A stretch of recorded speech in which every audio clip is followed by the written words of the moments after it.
Hi everyone, welcome back to Elvis Presley Past, Present and Future. We have a packed episode today. There is so much to get through. Hopefully there are a few surprises in this episode as well. I want to give a shout out to a very dear friend of mine. This episode is especially for her, my friend over in Sweden, Miss Nico, and she is really going to enjoy this episode, as I hope all of you will. So let's get into it. After numerous telephone conversations between Elvis and Captain Ballou, Elvis managed to persuade Priscilla's parents to allow their daughter to live permanently in Memphis. He promised that Priscilla would be well protected, would live with his father and his family, and promised that she would finish her high school.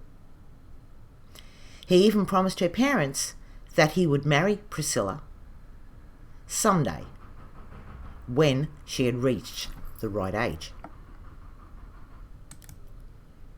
Once more, Priscilla's mother was the key. She said Elvis had a magnetic personality. No matter how strongly you might oppose his position, he would charm you over to his side by being persistent and by being so sweet. Paul Ballou began to think seriously about Elvis's offer. Elvis had pledged to care for her with absolute devotion. Whatever the arrangement was, once Priscilla's parents and Elvis came to some understanding, it was as if Priscilla herself had no say in it at all. She was infatuated with Elvis, yes, but just before she came to Graceland to live, she had major misgivings about the move. Her friends back in Germany, when it came down to it, say she didn't want to go. She preferred to stay in Germany with her boyfriend Jamie Lindbergh and with her friends. Jamie said in an interview, her mum said in front of him, "Priscilla, you are going to Memphis." Throughout her childhood, Priscilla had always been very compliant and always acted upon her parents' requests. And since she was extremely tied to her mother, the only thing for her to do was to go through with it. If it didn't work out, she could always come home. When her friends in Germany found out she had left for Memphis in March, they were horrified. Not only that her parents permitted it, but also that she loved Jamie so much, and she had simply disappeared without telling anybody. She never even said goodbye. The timing was odd too. Captain Ballou had to get special permission to leave to come to the United States. And Elvis was making a movie when Priscilla was arriving and couldn't go home to Memphis to meet her. They also wondered why Priscilla hadn't just finished out her school year and not waited until after turning 18 that May to go. Captain Ballou and Priscilla flew to Los Angeles, where Elvis was still working on Fun in Acapulco. They stayed at a hotel, and Elvis picked them up every day after filming and took them sightseeing. In between the film shooting and the sightseeing, the two men continued to discuss Priscilla's education and living quarters. Elvis had all the answers to Captain Ballou's questions, and before the captain got on a plane back to Germany, he took Priscilla to Memphis, where Priscilla showed her father Graceland. Then he delivered his daughter over to Vernon's care. 2 days later, Paul Ballou flew back to Germany, leaving his daughter alone to face her destiny. It is disconcerting that Paul Ballou did not find out where the school was, nor went there with Priscilla to sign her in, something that a parent would normally do, right? Instead, it was Vernon who registered Priscilla at Immaculate Conception High School and drove her each day to school and back.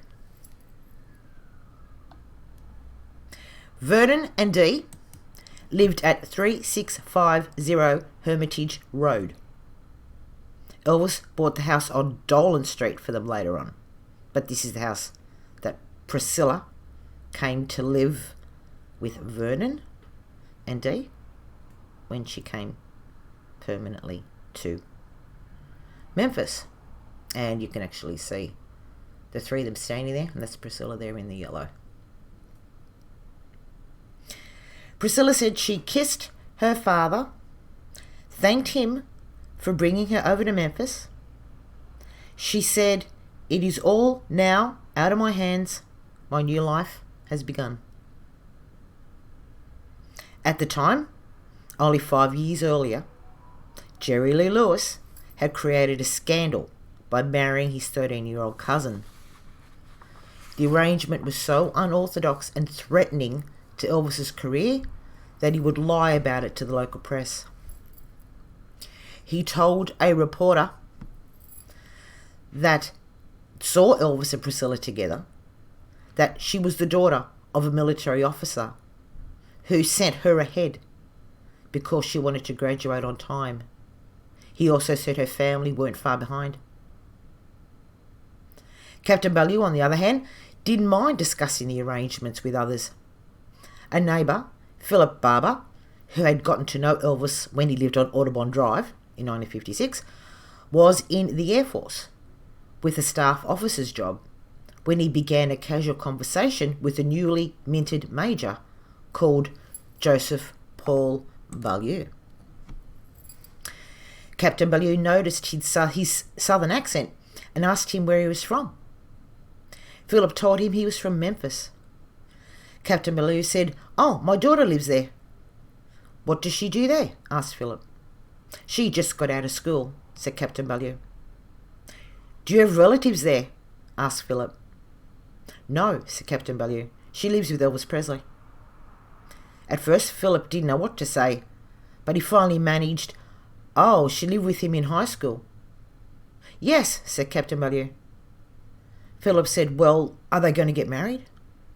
"Oh, yes," said Captain Bellew. "That has been arranged for quite some time now." Several questions are raised here. Was Captain Bellew trying to get Elvis in trouble? Was he saying this to Philip so he would be a witness to what Captain Bellew was saying? Was he saying it to try and shame his daughter into coming back home? All valid questions. Questions we'll probably never be able to answer.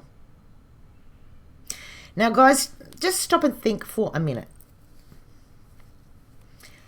Why did Captain Bellew ask these questions to a gentleman with a staff officer's job that he just met? Why did he answer these questions when Elvis and all those around Elvis were keeping it so quiet because of the Jerry Lee Lewis scandal? Captain Bellew didn't care by the look of it who he told. Yes, she's living with Elvis. Yes, they're going to get married. It's been arranged for a long time. I mean, it doesn't make sense. I mean, there's no answer. I mean, was he telling Philip so he'd have a witness down the track that he could say, "Yes, this is true, I've told Philip," and Philip could say, "Well, yeah, he did. He told me this on this day." Who knows? Was he trying to break up Elvis and Priscilla? That would cause so much trouble around Elvis that he would send Priscilla home, and that would be the end of it. Like I said, all good questions, but I don't think there's answers to any of them. A lot of them is speculation, but it's what is written. This is exactly the conversation that Captain Value had. It's just the answers as to why is like, we can all make of it what we will, I guess, but it's just a very, very interesting point to ponder.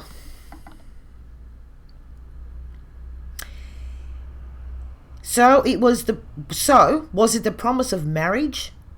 Was that all it took to get Priscilla to Memphis? There are some opinions that Elvis bought Priscilla and her parents sold her into marriage. Again, it's another perspective. Did it happen that way? We will never know. Back in Los Angeles, Elvis resumed his old way of life. He had moved back into the Perugia Way house. The Bellagio Road house was a little too fancy for him, and his nightly parties went on as before. He intended to give up nothing to keep Priscilla. She was merely an add-on. Viva Las Vegas. Elvis's 15th movie was Viva Las Vegas, perhaps his best musical comedy. Elvis Presley was finally teamed with a co-star whose singing and dancing matched the intensity of his own performing style. Recording sessions took place on July 9, 10 and 11, 1963 at Radio Recorders in Hollywood, California. By now, film and soundtrack obligations were starting to back up on each other. And 6 weeks after the aborted Lost album sessions of May 1963, the staple of Elvis songwriters were required to come up with another dozen songs for yet another new picture. Song quality took a back seat to the need for volume. And Elvis's filming schedule made it difficult for song publishers to live up to their obligations. Memphis Mafia pal Red West had written a Ray Charles-styled number, but so little good material had surfaced that an extra session was scheduled on August 30 for an actual Ray Charles song, What I Say, which was later released as a single to promote the film with its title song. 15 songs were recorded for the film, 9 were used in the film, but only 6 were issued on records. The idea of a full-length soundtrack, long-playing album was not considered, which generated much criticism, even from Elvis. Nightlife, Do the Vega, neither of which were used in the film, and a medley, The Yellow Rose of Texas, The Eyes of Texas, would be released on Elvis Sings Flaming Star in 1969. And the Neapolitan song, Santa Lucia, would be placed on Elvis for Everyone. The Lady Loves Me would be issued on Elvis, A Legendary Performer, Volume 4 in 1983, and the duet between Elvis and Ann Margret, You're the Boss, which was cut from the film, was released on Elvis Sings Lieber and Stoller in 1991. An additional duet between Elvis and Ann Margret, Today, Tomorrow and Forever, along with Ann Margret's solo numbers, would wait until later to appear on record. The version of Today, Tomorrow and Forever, released on the soundtrack, was a solo performance by Elvis. One track, a rhythm and blues dance number called The Climb, performed by an ensemble vocal group that included Elvis on backing vocals, as of 2014, has never been officially released by RCA. Interesting. 2 songs were released as a single on April 28. A cover of the Ray Charles rhythm and blues classic from 1959, What I Say, with the film song Viva Las Vegas on the B-side. The strength of both sides caused it to split the difference on the chart, with what I'd say peaking at a disappointing 21, and Viva Las Vegas faring even worse at 29. The soundtrack album barely made the Billboard Hot 100 at number 92, the lowest charting release of Elvis's career to this point. RCA had not released an Elvis EP single in 2 years, given that it was a dying format. And given the disastrous chart performance of Viva Las Vegas, the company would only issue 2 more for the remainder of Elvis's career. Released during Beatlemania and the beginning of the British invasion, none of the music made an impact on the new direction in which popular music was moving. Even the most jazz-infused song of Elvis's illustrious career, I Need Somebody to Lean On, went practically unnoticed. North American box office receipts of $9,442,000 was made from the album, which was significantly lower than the Beatles' first motion picture, A Hard Day's Night, which was released 2 months later worldwide, earning $12 million. Elvis was surrounded by the largest number of musicians he had ever worked with for these sessions. For a number of the tracks, Elvis overdubbed his vocals separately. This was the first time he had done this, which considerably enhanced the quality of the recording. Among the guitarists at this session was Glenn Campbell, later to become a famous recording star in his own right. Filming started on July 15 through to September 11, 1963. In May 63, Ann Margret had signed on for a pay of $15,000 a week for 10 weeks. It opened nationwide on June 17, 1964, and became Elvis's highest grossing film ever. Location filming took place in the Las Vegas area. Locations including the parking lot of the Sahara Hotel, Lake Mead Marina, a drag strip in the suburb of Henderson, at the Old Frontier Hotel on the Las Vegas Strip, a skeet shooting range at the Tropicana Hotel, the University of Nevada, Las Vegas Gymnasium, McCarran Airport, and the swimming pool at the Flamingo Hotel. The wedding scene was shot at the Little Church of the West, which is a famous wedding chapel in Las Vegas, listed on the US National Registry of Historical Places as the oldest existing structure on the Las Vegas Strip. It has been the scene for many real celebrity weddings. The scene where Elvis sings Viva Las Vegas is performed in one single unedited shot, the only known example of such a technique in Elvis's film career. The plot.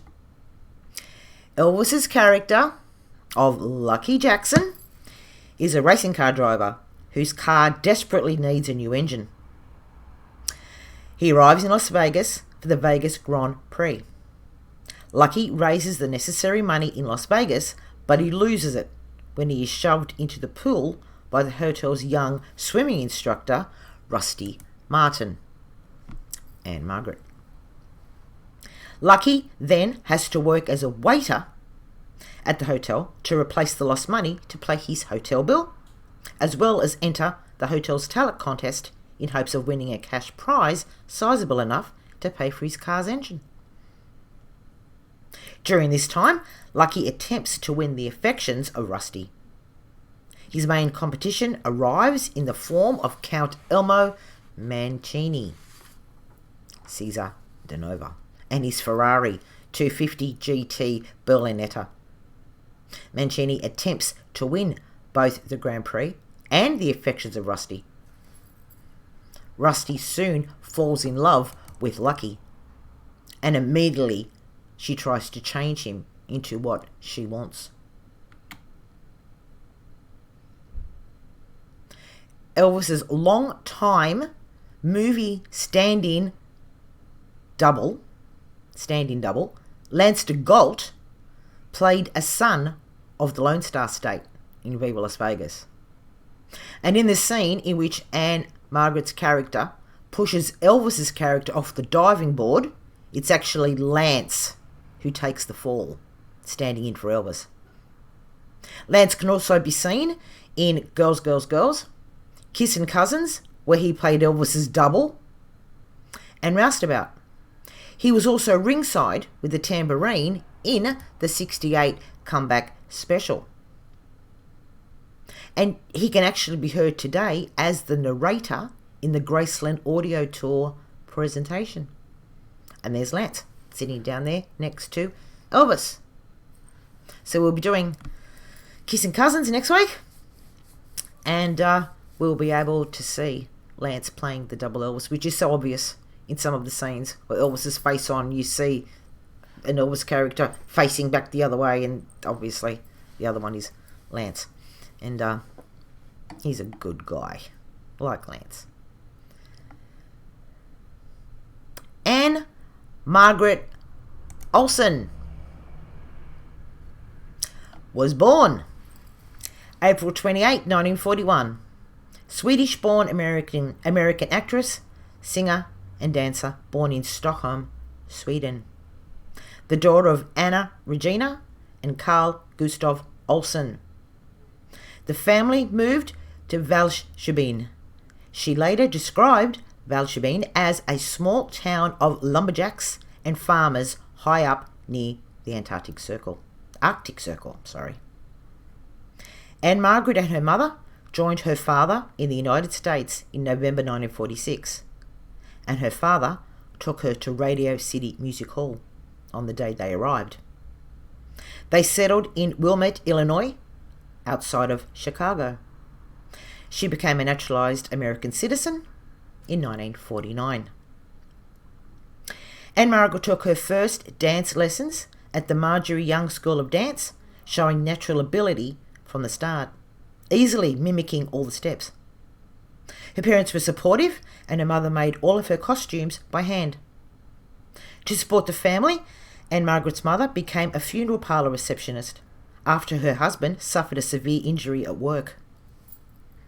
While a teenager, Ann Margret appeared on the Morris B. Sachs Amateur Hour, Don McNeil's Breakfast Club, and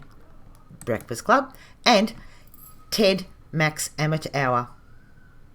She attended New Trier High School in Winneketa, Illinois, and continued to star in theatre. In 1959, she enrolled at Northwestern University in nearby Evanston, Illinois, and she was a member of the sorority Kappa Alpha Theta. She did not graduate. As part of a group known as the Subtle Tones, she performed at the Mist nightclub in Chicago and went to Las Vegas for a promised club date which fell through after the group arrived. They traveled to Los Angeles, California, and through agent Georgia Lund, they secured club dates in Newport Beach, California, and Reno, Nevada. The group went to the Dunes in Las Vegas, which also headlined Tony Bennett and Al Hurt at the time. George Burns heard of her performance, and she auditioned for his annual holiday show, in which she and Burns performed a soft shoe routine. Variety proclaimed that George Burns has a gold mine in Ann Margret. She has a definite style of her own, which can easily guide her to star status. Ann Margret began recording for RCA Victor in 1961. Her first RCA Victor recording was Lost Love. Her debut album, And Here She Is, Ann Margret, was recorded in Hollywood, arranged and conducted by Marty Paish. Later albums were produced in Nashville with Chet Atkins on the guitar, the Jordanaires, Elvis's backup singers, and Anita Kerr singers, She had a sexy, throaty, contralto singing voice, and RCA Victor attempted to capitalise on the female Elvis comparison by having her record a version of Heartbreak Hotel and other songs similar to Elvis's. She scored the minor success I Just Don't Understand from her second LP, which entered the Billboard Top 40 in the third week of August 1961 and stayed 6 weeks, peaking at number 17. The song was later performed by the Beatles and was recorded during a live performance at the BBC, recorded on July 16, 1963, and broadcast on August 20, 1963. She also sang at the Academy Awards presentation in 1962, singing the Oscar-nominated song Theme from Bachelor in Paradise. In 1962, Ann Margret was nominated for a Grammy Award for Best New Artist. Her contract with RCA Victor ended in 1966. Now, here's where I have a treat. I'm hoping this is going to work. In 1961, she did a screen test at 20th Century Fox and was signed to a 7-year contract. Ann Margret made her film debut in A Loan Out to United Artists in Pocketful of Miracles with Bette Davis. It was a remake of the 1993 movie Lady for a Day. Both versions were directed by Frank Capra. I happened to find the actual recording of her screen test. I did. And hopefully this is going to work. I'll let you guys hear a little bit of it. This is Ann Margret, 1961, her screen test at 20th Century Fox.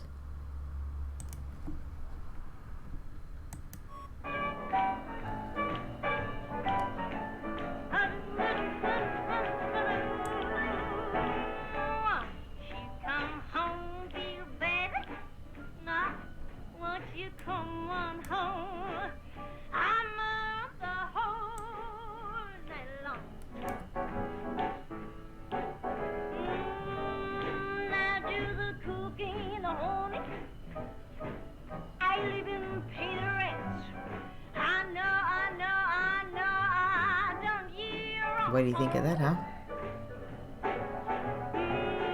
Remember that rainy evening I turned you out. With nothing but a fight to come. Wow. Well, I know I'm to blame. Well, I inside a crying shame. Me, baby, won't you please come home? Ha! Ha! Wow. I thought that was fantastic. I really did. I really enjoyed that. Had to show you. Had to show you. Now, let's get on with it. I will just get rid of this.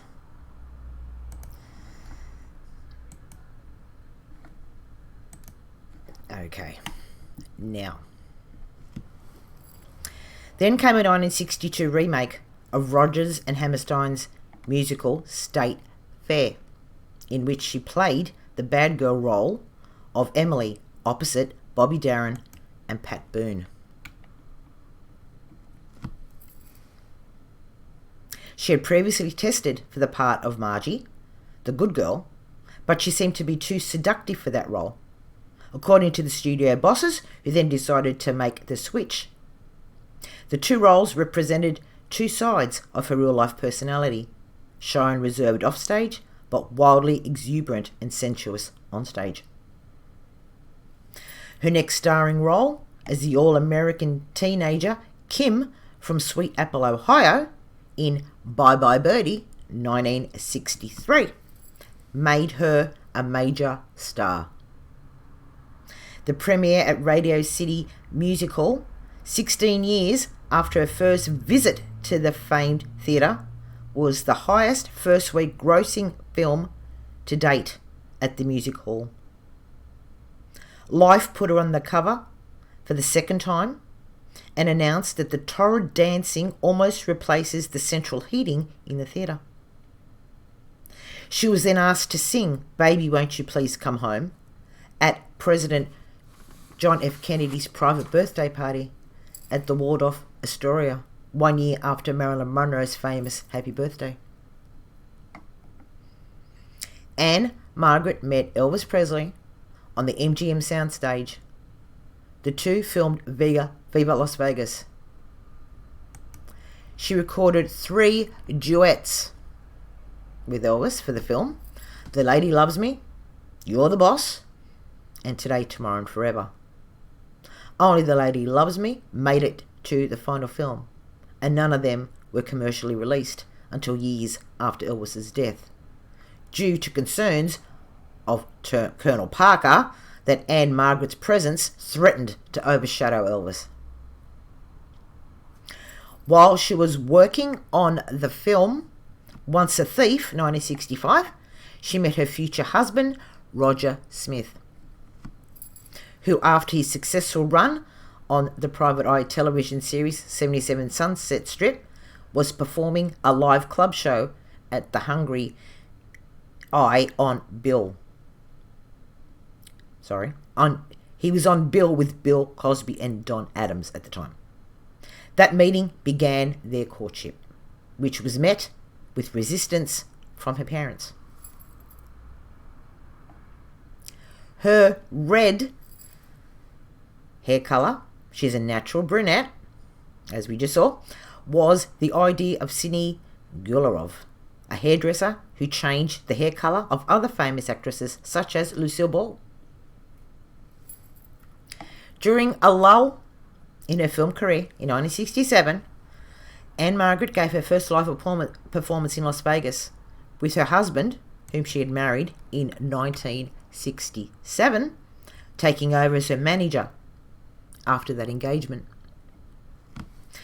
Elvis and his entourage came to see her during the show's 5-week run, and they celebrated backstage.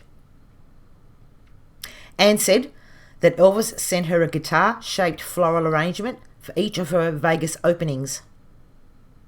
After the first Vegas run ended, she followed with a CBS television special, The Ann Margret Show, produced and directed by David Winters on December 1, 1968, with guest stars Bob Hope, Jack Benny, Danny Thomas, and Carol Burnett.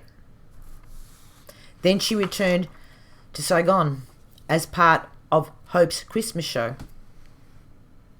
A second CBS television special followed, Ann Margret from Hollywood with Love, directed and choreographed by David Winters and produced and distributed by Winters' company, Winters Rosen, with guest stars Dean Martin and Lucille Ball.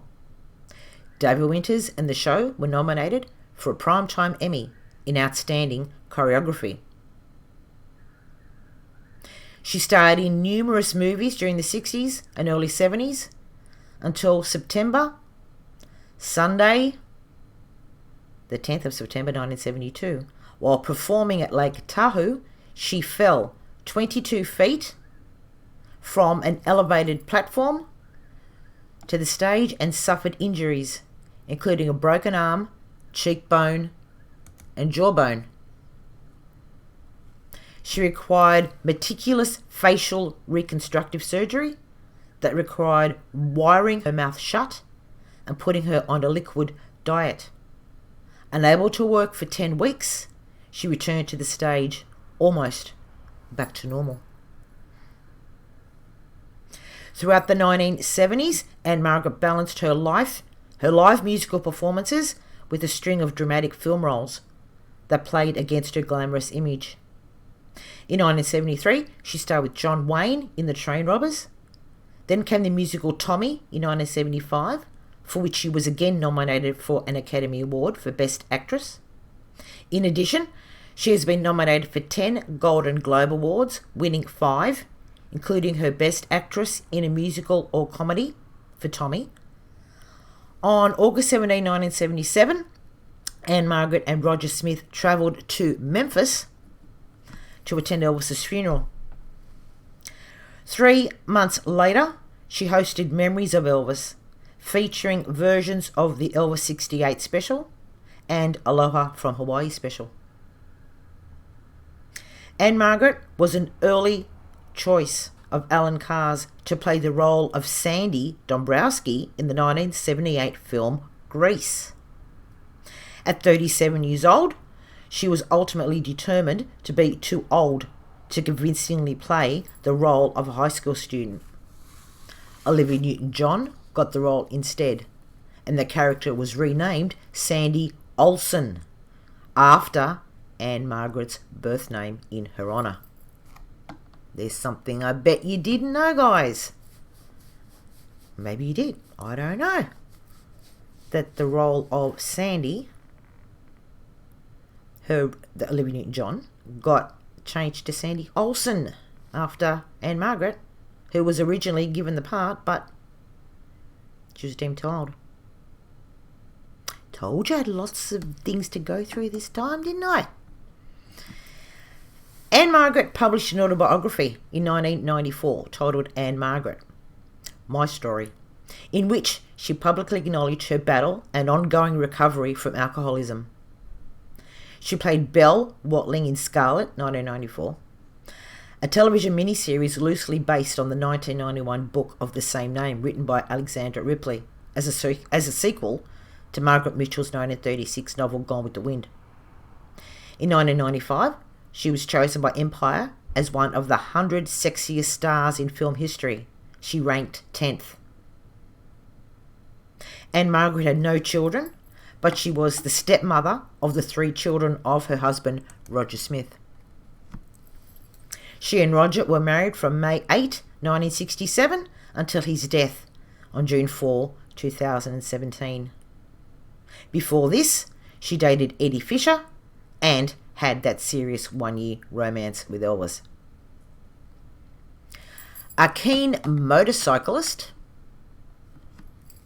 Ann Margret rode a 500cc Triumph T100C Tiger in The Swinger 1966 and used the same model fitted with a non-standard electric starter in her stage show and her TV specials. She was featured in Triumph Motorcycles official advertisements in the 1960s, but then she suffered 3 broken ribs and a fractured shoulder when she was thrown off a motorcycle in rural Minnesota in 2000. In a 2012 interview, she stated, "All my life, I've had this feeling, deep, deep, deep inside of me. My faith and my feelings. I mean, you go outside and you see flowers. You see the trees. You see all your loved ones, you see, and then you think of who created it all." She described her relationship with God and with Jesus Christ as something which is really important. She said, "If I thought that I would never get to see my mother and father again, I couldn't make it. I could not go a step further." On May 14, this year, 2022, she was awarded an honorary doctoral degree in humane letters by the University of Nevada, Las Vegas. She's still alive. She now resides in a grandiose mansion in Beverly Hills, and she's 81 years of age.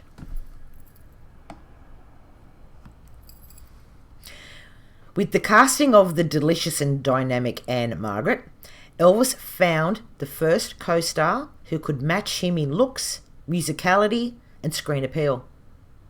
Together, they were nothing short of electrifying. Director George Sidney would plug 2 live wires together and make a formula musical sizzle. Elvis found an even higher voltage connection with the 21-year-old Swedish sweetheart off-screen. She had just made a splash in her 3rd film, Bye Bye Birdie, a satire about the Elvis phenomenon and the teens' mourning that accompanied his entry to the armed services. 3 months after its premiere, Sidney introduced her to Elvis on the set of Viva Las Vegas. He believed the meeting would be so monumentous that he arranged for a studio photographer to be on hand. And this is Elvis Presley. Elvis Presley, this is Ann Margret, were his simple words of an introduction, and the photographer took that picture. Simultaneously, the two stars started to say, "I've heard a lot about you," when they stopped mid-sentence and broke into nervous laughter. They were both dressed like young professionals. She in a white knit double-breasted jacket and A-line skirt, and he in a suit and tie. Anne said they were both polite and courteous and conservative, but they both knew what was going to happen once they got to know each other. She said there was a current that went right through us. It would become a force we couldn't control. Ann Margret was the female Elvis, all beauty, sex, and talent. She spoke with a breathy morning after voice that was not put on. She had a whole ton of Midwestern reserve and raw sensuality that men would have died for. Right from the meeting on day one, they both realised the relationship would be serious. Although Elvis may not have realised it immediately, Ann Margret was the woman he had been waiting for all his life. Here he was, face to face with the one woman who fulfilled his destiny. She felt it too. She said it was like discovering a long-lost relative, a soulmate, shy on the outside but unbridled within. Just as they had said the same exact words when they were introduced, when they began to rehearse their dance routines, they looked at each other and saw virtual mirror images.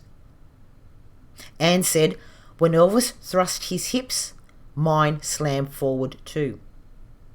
When his shoulder dropped, I was down there with him. When he whirled, I was already on my heel. This is so uncanny, she said, and Elvis grinned. Elvis asked Joe Esposito to find out if she was single. Learning that she was, he bypassed his usual approach to courting and picked up the phone himself. He asked her out on a group date to the movies with the guys and himself. They weren't alone for a second, and they all talked and laughed all night. But the next time he asked her out, he brought her to Paraguay and told the guys he wanted the house to himself. Their talks revealed a shared love of motorcycles, music, and performing, along with strong family and religious ties. They rode around the set on motorbikes. They wheeled through LA on their Harleys and pedaled around Bel Air on bicycle built for double takes. Joe Esposito said everyone on the movie set will tell you that when they were together, it was obvious they'd fallen in love. It was the worst possible time for Elvis to be falling in love. Only 4 months earlier, he had made promises to a military captain and installed a teenager in his home and in his bed. But either he or Ann Margret could deny what was happening. Elvis's cousin, Paddy Perry, said Ann Margret really was the love of his life. She was just the best girl. Lamar Fike remembers they spent a lot of time together. It blew our minds that he was alone so much with her. Nobody knew where he was half the time, except that he was with her. Part of the time, he was with her over at her parents' house, which right there was an indication of how serious he was about the girl he called Rusty Ammo and Thumper, a code name she would later use when she phoned him at Graceland. She called him Scooby. Half of the Memphis Mafia were in love with her themselves, and they could hardly stand the thought of Elvis and Ann together. When the film went on location in Las Vegas, Elvis stayed in the Milton Prell's suite at the Sahara, and he and Ann Margret secluded themselves in there for the weekend. The guys aggravated the hell out of them. They shined butter knives until they looked like mirrors and then slipped them under the door in the hopes of seeing Ann Margret naked. They stuffed newspapers under the doors and lit them.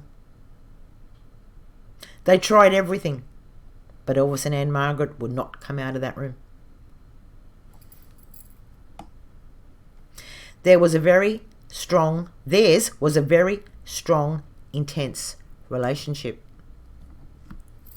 Ann Margret said that Elvis was so entranced by their lovemaking that he later had a round bed made for her in pink. But when the word got out, Elvis made sure not to be seen with her at industry events. Colonel Parker was also greatly worried about Ann Margret. He was nervous about what she might have told Elvis about the way other managers work, and that they took far less than the 50% that he had commanded from Elvis. He grumbled that the director gave her more close-ups and flattering camera angles, and complained that it was difficult to tell just whose film it was.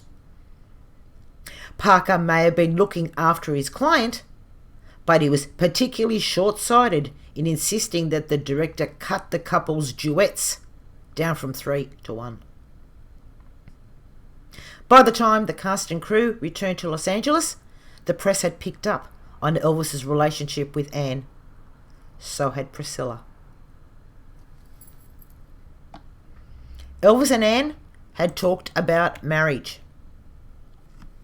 but Elvis had stalling to do, both in Hollywood and in Memphis. He had earlier described Ann Margret to Priscilla, now 18, as a typical Hollywood starlet.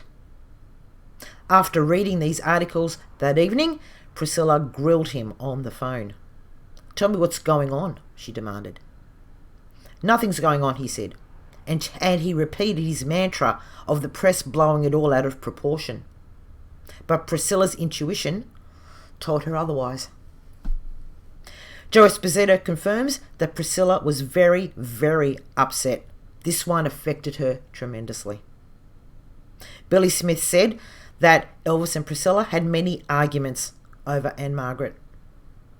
Priscilla even started to watch Ann Margret movies and learned some of her dance moves, then began dressing like her and doing her hair like hers. Priscilla was hurt, humiliated, and livid. Priscilla insisted on accompanying him on the set of his next picture, Kissing Cousins. She went there to size up the competition, knowing full well that Ann Margret was still in Elvis's life, even though Viva Las Vegas had wrapped 6 weeks earlier. She made sure to wear her 5-star diamond ring on her ring finger. When Elvis told her that the Colonel thought she should return to Memphis until the publicity died down, she finally broke. "What's going on here?" she said.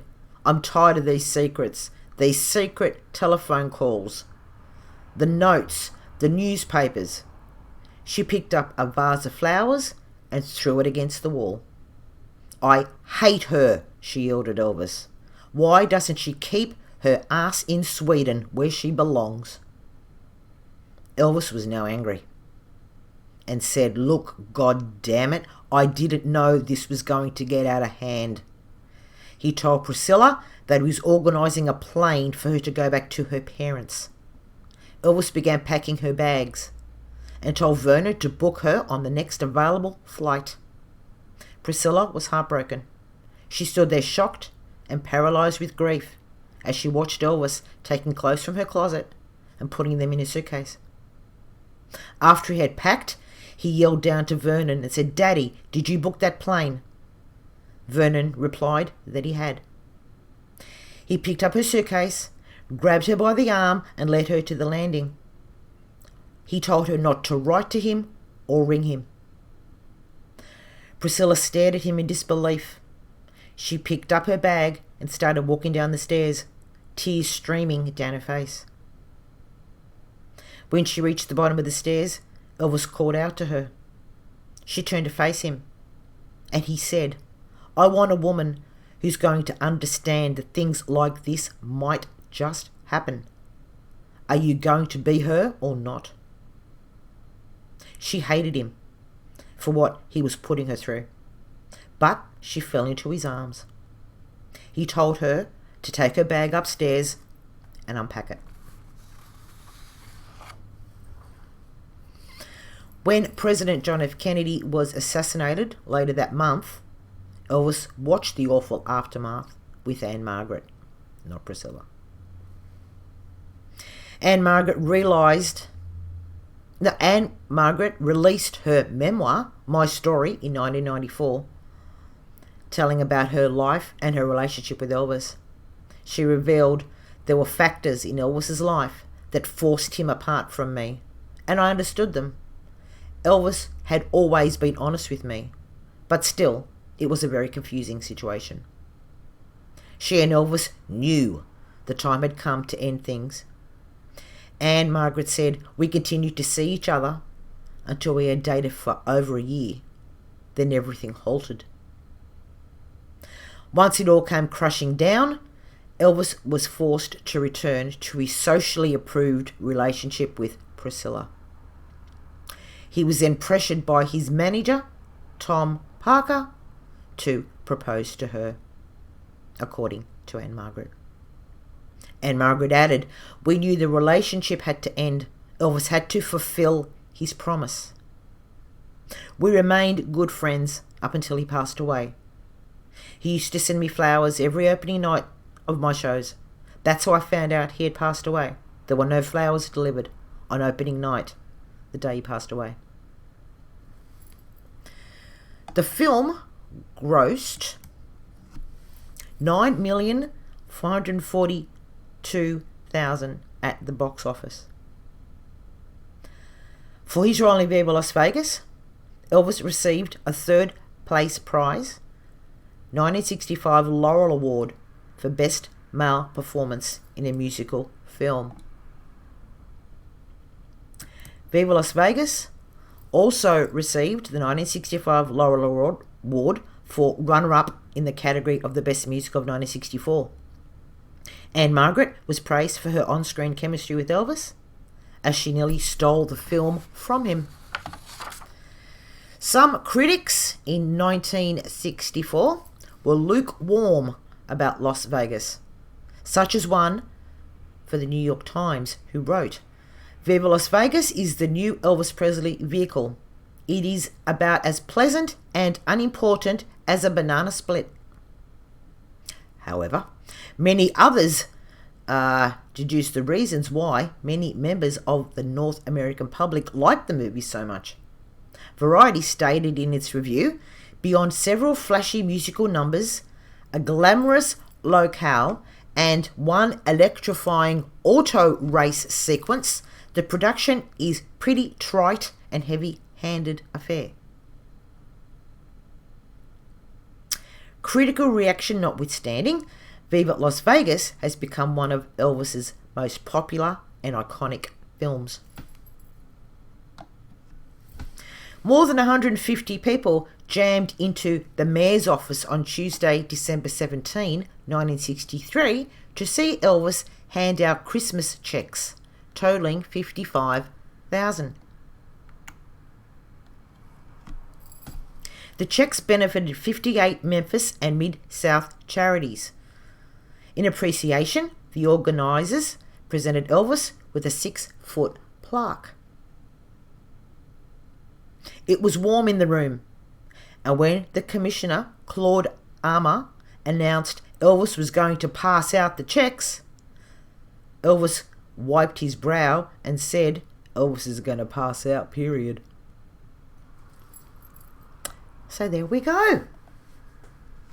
There was a lot to get through in that video, I know, But I'm glad if you all stayed with me. I'm glad you did. Let's get into our song. There were a lot of songs, a lot of great songs to choose from this movie of Viva Las Vegas. But I have chosen a song that is special to me. And I have chosen a song that is a favourite with a lot of people. I've chosen The Lady Loves Me, his duet with Ann Margret. So let's get into it now. She loves me, she loves me not. She loves me, she loves me not. She loves me, she loves me, she loves me. The lady loves me, and it shows.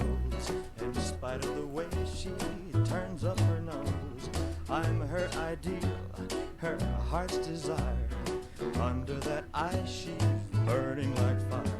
She'd like to cuddle up to me. She's playing hard to get. The lady loves me, but she doesn't know it yet. The gentleman has somewhat there, as much as an elephant or a bear.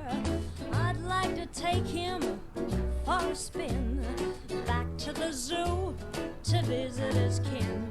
He's got about as much appeal as a soggy cigarette. The lady loves him, but he doesn't know it yet. Their chemistry in this is unreal. That's not acting. They just had this chemistry between them.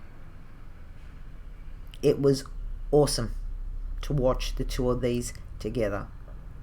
And as I always say, when I'm watching this clip, I do Elvis parties every Friday night US time, Saturday morning Australia time. I host Elvis parties, Elvis songs, and a lot of my friends that are in those parties actually are on this YouTube channel watching with me. As I always say when I play this song, I want her shoes. I want her shoes. I love them. The lady's got a crush on me. The gentleman's crazy, obviously. The lady's dying to be kissed. The gentleman needs a psychiatrist. I'd rather kiss a rattlesnake or play Russian roulette. The lady loves me, but she doesn't know it yet. She's falling fast, she's on the skates. Both of his heads are flipping their lids. Tonight she'll hold me in her arms. I'd rather be holding hydrogen bombs. Will someone tell this Romeo I'm not his Juliet? The lady loves me, but she doesn't know it yet. She wants me, Like poison ivy, needs me. like a hole in the head. Everyone can see she's got it bad. He's mad. The gentleman is an egotist. I'm simply aware I'm hard to resist. He's one man I can learn to hate. How's about having dinner at 8? I'd rather dine with a Frankenstein in a moonlight tete-a-tete. The lady loves me, but she doesn't know it yet. Remember in this, guys, the scene where she pushes him in the water? Well, we kind of knew, but now we do know for certain it's Lance to Gold. That actually, when he falls in the water, when she pushes him, it is actually Lance that takes that fall for Elvis. Oh yes, she loves me. Dig that shrinking violet. she really loves me. Here's one gal you'll never get. She loves me. Would you like to make a bet? I said the lady loves me.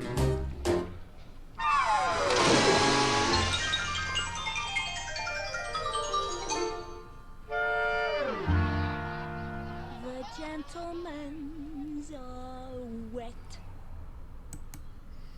She loves me. There we go.